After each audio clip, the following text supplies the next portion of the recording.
Big breaking news এই মুহূর্তে বাড়িগ্রাম তেমাথায় একটি চোরকে পাকড়াও করে বারোগ্রাম একজন জুয়েলারি মালিক। গতকাল সেই মালিক বাড়িগ্রামে জুয়েলারির মালিকের কাছ থেকে সেই 80,000 টাকা ক্রয় করে জিনিস এবং তারপরে মালিককে অনলাইনে ফোনের মাধ্যমে টাকা পেমেন্ট করার বাহানা করে। তখন মালিককে ভুয়ো একটি স্ক্রিনশট দেখিয়ে বলে পেমেন্ট হয়ে গেছে, কিন্তু সেই মালিকের সাথে প্রতারণা করে সেই চোর এখান থেকে পালিয়ে যায়। কিন্তু আজ আবারও পাথারকান্দের আরও একটি জুয়েলারির দোকানে এরকম চেষ্টা চালায়। প্রতারণার ঠিক সময় জুয়েলারির মালিক বুঝতে পারে তার অ্যাকাউন্টে কোনো টাকা যায়নি। তারপরেই জুয়েলারির মালিক খবর পেয়েছিল বারোগ্রামের এরকম একটি প্রতারণা করেছে একটি প্রতারক। তারপরেই বারোগ্রামে জুয়েলারির মালিককে খবর করা হয়।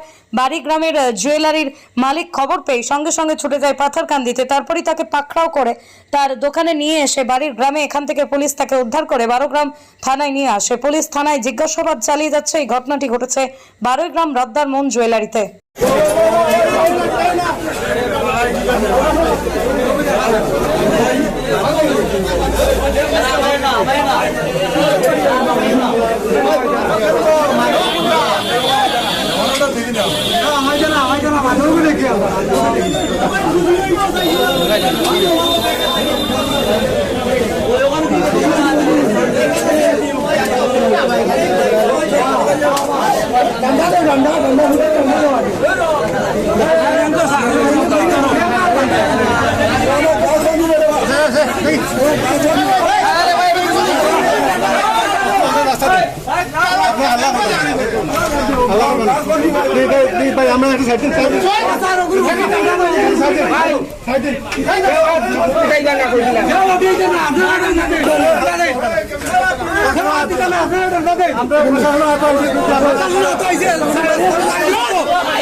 ফোনপের মাধ্যমে টাকা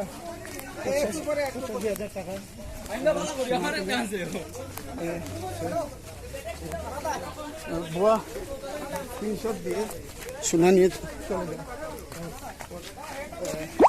জুয়েলারির মালিকটা থানায় গাড়ি করে এখন দোকানে আটকে রেখে এখন সঞ্জয়